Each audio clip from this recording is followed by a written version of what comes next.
बिस्मिल्लाहिर्रहमानिर्रहीम। अस्सलाम वालेकुम स्टूडेंट्स, आज का जो हमारा टॉपिक है वो है current torque on current carrying coil. बेटा हमने टार्क कैलकुलेट करना है किसी कॉइल में से जिसमें से करंट गुजर रहा है और उस कॉइल को यूनिफॉर्म मैग्नेटिक फील्ड में रखा हुआ है। सबसे पहले तो बेटा उस पर टार्क कैसे एक्ट करेगा और क्यों प्रोड्यूस होगा, थोड़ा सा इस पर डिस्कस करते हैं।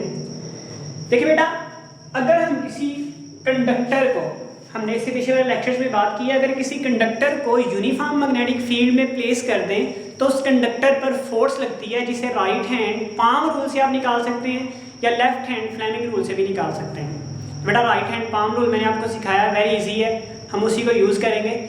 दोबारा से मैं रिकॉल करवा देता हूँ। बेटा राइट हैंड पाम रूल में अपनी फिंगर्स की डायरेक्शन को मैग्नेटिक फील्ड की डायरेक्शन में कर लें और थंब की डायरेक्शन को करंट की डायरेक्शन में कर लें, तो बेटा पाम जिस तरफ होगी वो उस कंडक्टर पर लगने वाली फोर्स को बताएगा। अच्छा बेटा, इस केस में हमारे पास हमने बेटा एक मैग्नेट लैंड की है यूनिफॉर्म मैग्नेटिक फील्ड के लिए। ये नॉर्थ पोल है, ये साउथ पोल है। नॉर्थ पोल से मैग्नेटिक फील्ड आउट होती है, साउथ पोल में इन होती है, लिहाजा मैग्नेटिक फील्ड की डायरेक्शन इस तरफ होगी। अच्छा बेटा, हमने यहाँ पर इस कॉइल, रेक्टेंगुलर कॉइल को चार हिस्सों में डिवाइड कर लिया, चार साइड इसकी बना ली है। नंबर वन साइड ए से बी तक, फिर बी से सी तक, सी से डी तक और डी से दोबारा ए तक। तो सबसे पहले बेटा हम यहाँ से सेलेक्ट करते हैं, करंट पास हो रहा है, इस डायरेक्शन में करंट फ्लो कर रहा है, करंट की डायरेक्शन ये है। तो यहाँ पर बेटा करंट की डायरेक्शन ये होगी, इस डायरेक्शन में करंट फ्लो कर रहा होगा। यहाँ पर करंट की डायरेक्शन ये होगी, इस डायरेक्शन में करंट फ्लो कर रहा होगा। यहाँ पर बेटा करंट की डायरेक्शन ये होगी, इस डायरेक्शन में करंट फ्लो कर रहा होगा और यहाँ पे करंट की डायरेक्शन ये होगी, इस डायरेक्शन में करंट फ्लो कर रहा होगा, यहाँ तक करंट पहुंच जाएगा। तो बेटा पहले केस के लिए ए से बी तक बेटा मैग्नेटिक फील्ड, अगर हम मैग्नेटिक फील्ड की डायरेक्शन ये है, करंट डाउनवर्ड है तो अपने थंब को डाउनवर्ड कर लें, तो पाम बेटा किस तरफ होगी है, बाहर की तरफ।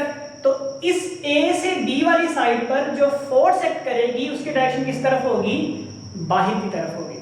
बाहर की तरफ के लिए बेटा हम ऐसे करते हैं, यहां पर हम इस पर डॉट्स लगा देते हैं, डॉट मीन आउटवर्ड। यहां पर जो फोर्स की डायरेक्शन है वो किस तरफ है, बाहर की तरफ है। अच्छा बेटा, यहां पर कोई फोर्स नहीं लगेगी क्योंकि डायरेक्शन करंट की या कंडक्टर की और मैग्नेटिक फील्ड की दोनों सेम डायरेक्शन में है, कोई फोर्स एक्ट नहीं करेगी। लेकिन सी से जब डी तक की बात करेंगे तो मैग्नेटिक भी उधर ही है, लेकिन करंट अब ऊपर जा रहा है, करंट ऊपर जा रहा है तो पाम बेटा किस तरफ हो गई है, अंदर की तरफ। इट मीन सी से डी तक इस पर जो फोर्स लगेगी मैग्नेटिक फोर्स वो अंदर की तरफ इनटू द प्लेन। तो इनटू द प्लेन के लिए बेटा हम क्रॉस शो करते हैं, तो ये फोर्स को इंडिकेट कर रहा है, ये फोर्स अंदर की तरफ लग रही है, ये फोर्स बाहर की तरफ लग रही है, लिहाजा कॉइल जो है वो इस डायरेक्शन में रोटेट करेगी। अच्छा बेटा, उसकी वजह से एक यहां पर टार्क प्रोड्यूस और ये वाला तो बेटा फिर टार्क सी से डी तक दोनों ऐड करेंगे तो वो हमारी टोटल टार्क आ जाएगा। टार्क फाइंड करने के लिए हमें मालूम है कि दो चीजें हमें रिक्वायर्ड होती हैं। टार्क क्या होता है, हमें पता है टार्क जो होता है बेटा वो होता है R क्रॉस F। बेटा यहां पर R जो है वो मूवमेंट R यहां पर होता है मूवमेंट और F होता है फोर्स। तो बेटा फोर्स की डायरेक्शन निकाल ली, आउट ऑफ द प्लेन है, यहां पर इनटू द प्लेन है। मूवमेंट आर्म बेटा जिस पॉइंट के गिर्द घूमता है वहां से जब डिग्री होती है उस पॉइंट तक के डिस्टेंस को मूवमेंट आर्म कहते हैं। जैसे बेटा दरवाजे की एग्जांपल लें, अब दरवाजे को हैंडल को पकड़ के जब दरवाजे के हैंडल को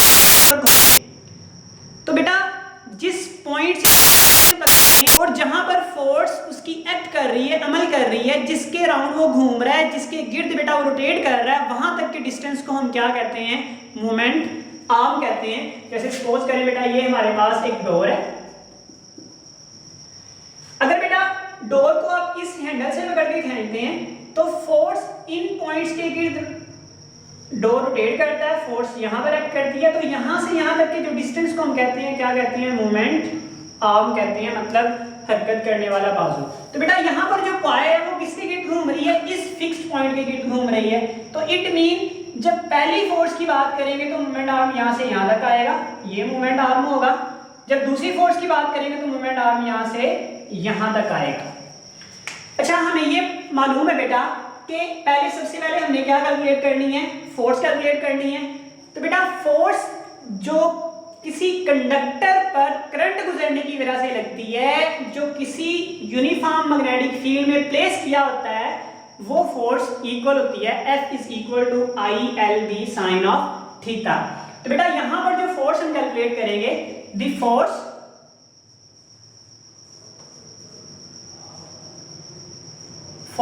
एक्टिंग ऑन कॉइल, बेटा किसके इक्वल होगी, वो फोर्स एक्चुअली होगी, फोर्स एक लग रही होगी F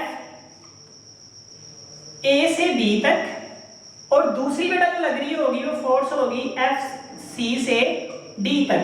अभी मैंने बेटा बताया कि फोर्स B से C तक अगर कैलकुलेट करना चाहें तो B से C तक बेटा कोई फोर्स नहीं लग रही होगी, क्योंकि ILB, L और B के दरमियान एंगल बेटा कितना बन रहा है, नॉर्मली sin थीटा होता है। तो बेटा यहाँ पर जब sin थीटा पुट करेंगे तो ILB sin 0 आ जाएगा, सेम डायरेक्शन में, 0 का मतलब sin 0। जैसे ही बेटा sin 0 की वैल्यू पुट करेंगे तो फोर्स B से C तक बेटा कितनी हो जाएगी, 0 मल्टीप्लाई बाय एनी नंबर यानी ILB, तो बेटा आंसर कितना आएगा, 0। सेम वे में इस डायरेक्शन में भी कोई फोर्स ही लग रही होगी, सिर्फ एक A से B तक और दूसरी C से D तक बेटा फोर्स लग रही होगी। तो पहले बेटा हम फोर्स कैलकुलेट कर लेते हैं A से B तक। तो बेटा लिखते हैं फोर्स A से B तक which is equal to I current और लेंथ बेटा कौन सी, लेंथ होगी A से B तक into magnetic field sine of theta. बेटा एंगल किसके दरमियान, लेंथ और मैग्नेटिक फील्ड के दरमियान। तो लेंथ बेटा किस तरफ है, डाउनवर्ड है, लेंथ बेटा A से B तक डाउनवर्ड है, मैग्नेटिक फील्ड किधर है, मैग्नेटिक फील्ड इस तरफ है। एंगल बेटा कितना फॉर्म हो रहा है, एंगल 90 फॉर्म हो रहा है। तो बेटा यहाँ पर हम 90 पुट कर देते हैं। फोर्स जो हमारे पास बेटा आ जाती है, फोर्स हमारे पास बेटा आ जाएगी, फोर्स A से B तक is equal to I length A से B तक इंटू B, और बेटा साइन कितना पुट कर देंगे, यहाँ पर पुट कर देंगे साइन 90 डिग्री। और बेटा साइन 90 हमारे पास कितना होता है, साइन 90 बेटा हमारे पास वैल्यू देता है 1। तो साइन 90 की वैल्यू कितनी होगी, 1 इससे मल्टीप्लाई करेगा तो फोर्स A से B तक बेटा हमारे पास आ जाएगी I L A से B, लेंथ A से B इंटू मैग्नेटिक फील्ड और 1 रह जाएगा। यानी इस पॉइंट पर जो फोर्स लग रही है वो हमने कैलकुलेट कर ली। तो बेटा इस पॉइंट पर जो टार्क का बन रहा होगा, टार्क किसके इक्वल होगा, R क्रॉस F के इक्वल होगा। अच्छा बेटा यहाँ पर हम इस लेंथ B से C तक की लेंथ को हम नाम दे देते हैं A का, क्योंकि बुक में A का यूज किया, अदरवाइज आप कोई भी यूज कर सकते हैं। हमने बेटा A का नाम दे दिया, कहां से कहां तक, A से B तक। तो बेटा टार्क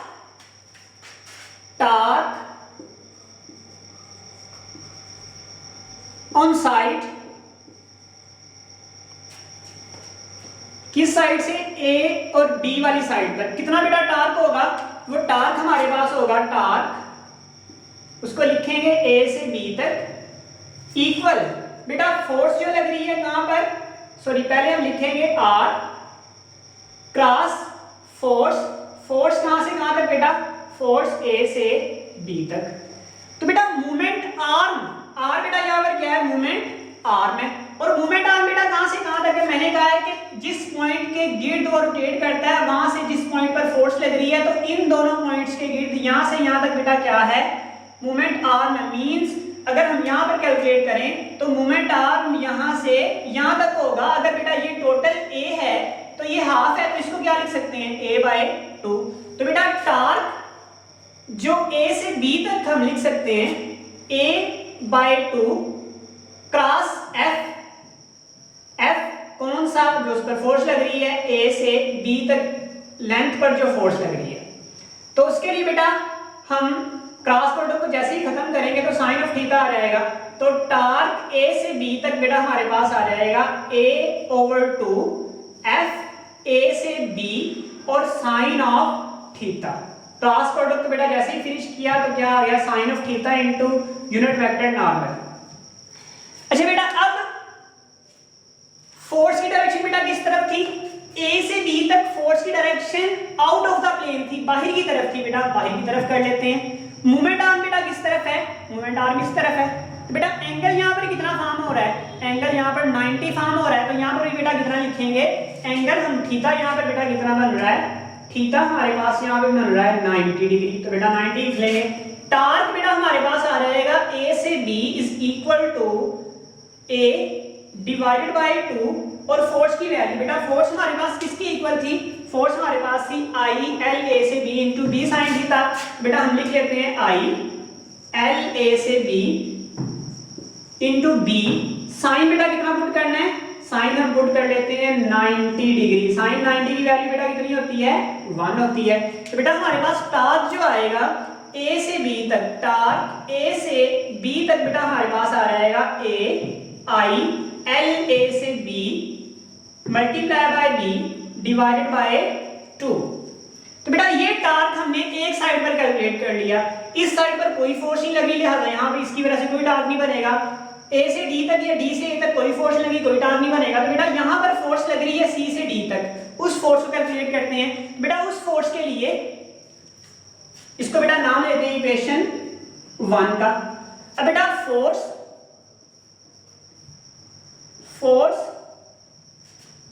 एक्टिंग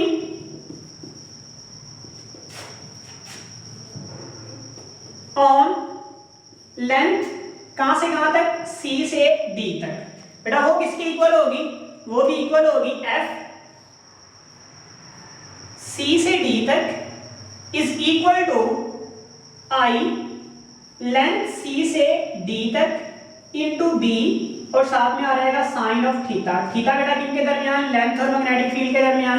तो बेटा लेंथ किस तरफ है, C से D अपवर्ड है, लेंथ को आपने अपवर्ड कर दिया। मैग्नेटिक फील्ड बेटा किस तरफ है, उस तरफ है, मैग्नेटिक फील्ड को उस तरफ कर दिया। लेकिन बेटा लेंथ ऊपर की तरफ थी, लेंथ को ऊपर हमने शो कर दिया, लेंथ ऊपर की तरफ है, मैग्नेटिक फील्ड इस तरफ है, मैग्नेटिक फील्ड को इस तरफ शो कर दिया। बेटा एंगल कितना फॉर्म हो रहा है यहाँ पर भी 90 डिग्री। तो बेटा यहाँ पर भी जब 90 प्लेस करेंगे, थीटा बेटा कितना आ जाएगा, थीटा यहाँ पर भी हमारे पास आ जाएगा 90 डिग्री। तो बेटा 90 प्लेस करेंगे तो हमारे पास जो फोर्स पड़ेगी F C से D is equal to I L C से D मल्टीप्लाई बाय B और साइन 90 डिग्री, और साइन 90 बेटा कितनी वैल्यू देता है, 1 देता है। लिहाजा हमारे पास बेटा फोर्स C से D इक्वल आ जाएगी I L C से D B और 1 मल्टीप्लाई हो जाएगा। तो फोर्स हमने बेटा कैलकुलेट कर ली। हमने बेटा टार्क कैलकुलेट करेंगे, टार्क कहां से कहां तक, C से D तक। तो बेटा उसके लिए बेटा हम नेक्स्ट कर लेते हैं टार्क कैलकुलेट करने के लिए।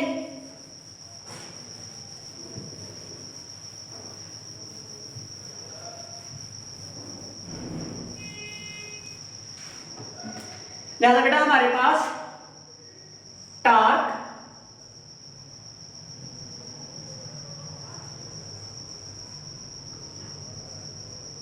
एक्टिंग ऑन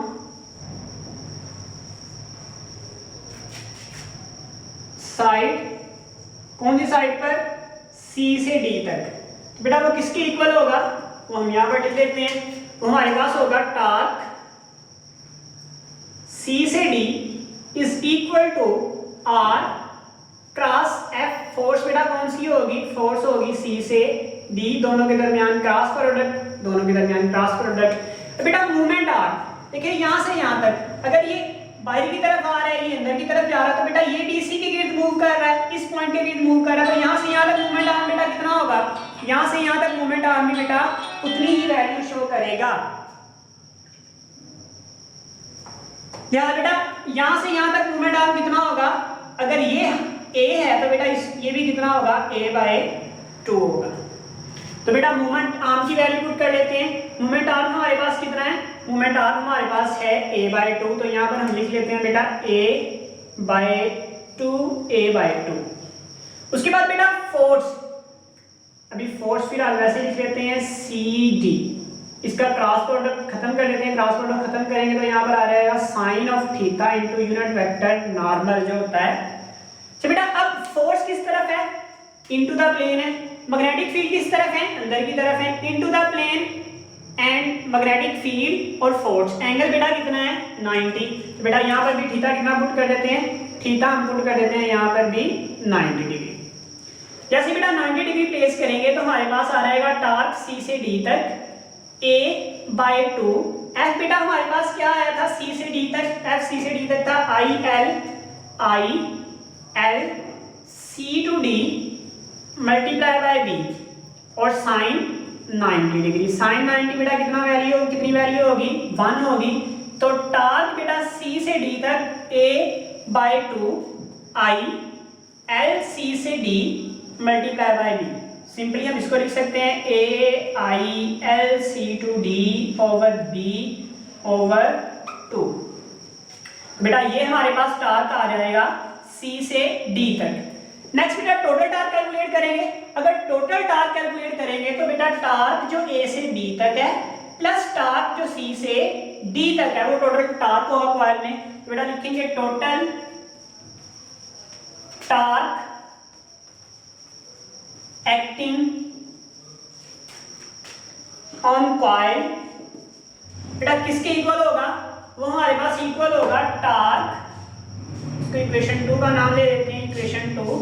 वो इक्वल होगा बेटा टॉर्क जो A से B तक प्रोड्यूस हुआ प्लस टॉर्क जो C से D तक प्रोड्यूस हुआ फ्रॉम 1 and 2। 1 और 2 से बेटा वैल्यू पुट कर देते हैं फ्रॉम 1 and 2। तो बेटा 1 और 2 से वैल्यू पुट कर देते हैं। 1 बेटा ये टॉर्क की A से B तक की वैल्यू है और दूसरा ये टॉर्क की वैल्यू है 2 वाली इक्वेशन। तो बेटा इसमें पुट कर देते हैं।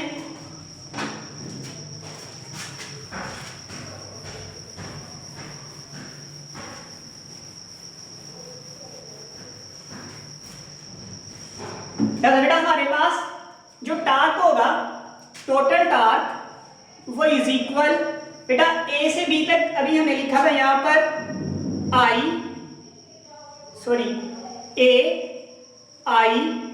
लेंथ A से B multiply by magnetic field B over 2 plus I L C से D multiply by B over 2। तो बेटा इनका एलसीएम ले लेते हैं। हमारे पास यहाँ पर एलसीएम आ जाएगा 2 A से B multiply by B plus I length C से D मल्टीप्लाई बाय B। अच्छा बेटा जितनी यहाँ पर लेंथ A से B तक है उतनी ही लेंथ C से D तक है, सिर्फ उनकी डायरेक्शन चेंज है, लेंथ तो सेम है, मैग्नीट्यूड सेम है और यहाँ पे सिर्फ हम मैग्नीट्यूड को इस्तेमाल कर रहे हैं, डायरेक्शन को हमने साइन में यूज कर लिया है। तो बेटा सिर्फ मैग्नीट्यूड की बात करें, फॉर मैग्नीट्यूड लेंथ जो A से B तक है वो बराबर होगी लेंथ C से D तक। तो उसको सिर्फ हम बेटा क्या कह लेंगे, सिर्फ हम लेंथ कह लेंगे।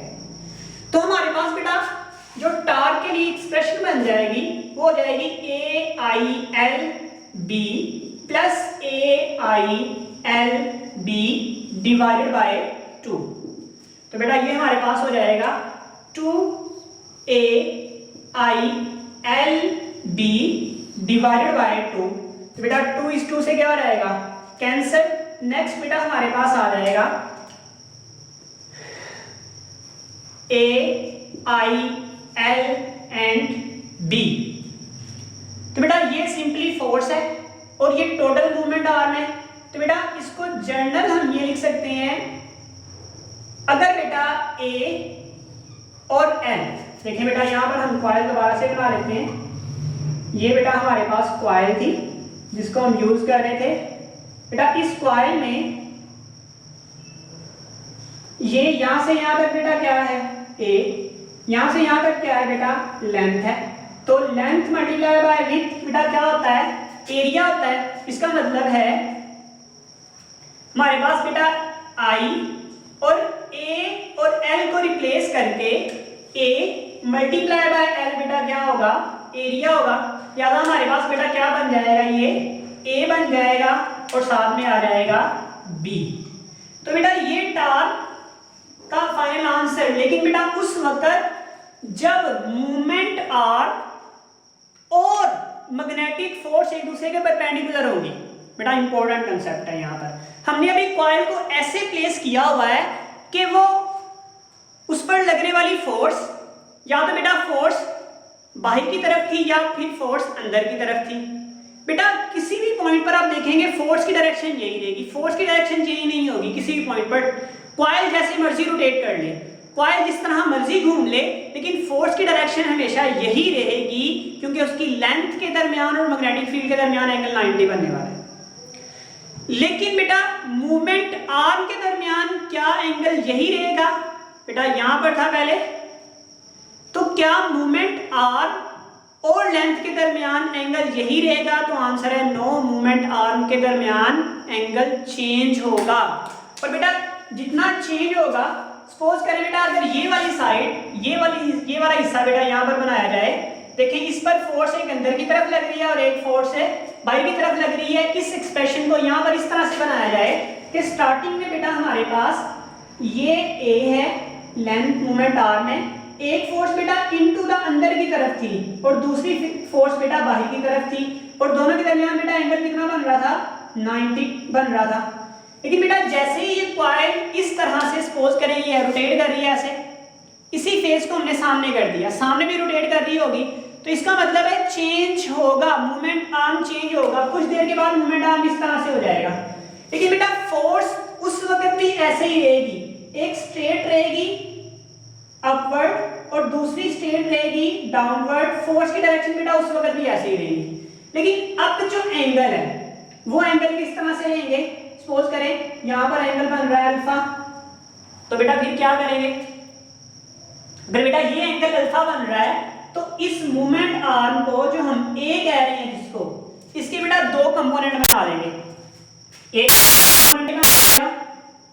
एक कंपोनेंट बेटा यहां से यहां तक बन जाएगा। ये वाला जो कंपोनेंट होगा हमने फर्स्ट ईयर में सीखा था, ये cos अल्फा और बेटा ये कंपोनेंट होगा a sin अल्फा। अब देखिए बेटा a cos जो अल्फा वाला कंपोनेंट है, यानी ये वाला जो कंपोनेंट है a cos अल्फा वाला, वो इस फोर्स के साथ, ये फोर्स जिसे हमने इंडिकेशन किया हुआ है, ये फोर्स, इस फोर्स के साथ ये a cos अल्फा 90 का एंगल बना रहा है और a sin अल्फा इसके पैरेलल है, बिल्कुल जीरो एंगल बना रहा है। और आपने बेटा ये बात सीखी हुई है कि जब फोर्स और मूवमेंट आर्म के दरमियान एंगल सेम हो जाए, पैरेलल हो जाए, एंगल जीरो हो जाए, तो बेटा उस वक्त कोई टार्क नहीं बनता। टार्क कब बनता है? जब फोर्स और मूवमेंट आर्म के दरमियान एंगल कितना हो? 90 हो। तो बेटा इस केस में फोर्स और मूवमेंट आर्म के दरमियान एंगल 90 किसके साथ है? a cos अल्फा के साथ है। किसके साथ है बेटा? एंगल a cos अल्फा के साथ है। तो फॉर जनरल के लिए हम लिखेंगे किसी भी एंगल के लिए torque is equal to I L B, और क्रॉस मूवमेंट आर्म कौन सा बेटा लेंगे? a cos अल्फा लेंगे। अगर एंगल बेटा 90 है तो ये एक्सप्रेशन लिखेंगे, अगर इसके अलावा कोई एंगल है, 90 के अलावा बेटा कोई एंगल है, तो फिर ये वाली एक्सप्रेशन लिखेंगे। और बेटा अगर एक कॉइल के लिए हमारे पास टार्क का ये आंसर आया है, इस तरह की दो कॉइल बेटा रख दें तो मल्टीप्लाई बाय 2 कर देंगे, 3 कॉइल रख दें मल्टीप्लाई बाय 3 कर लेंगे, 4 कॉइल रख दें मल्टीप्लाई बाय 4 कर लेंगे। अगर n कॉइल रख दें तो बेटा फॉर n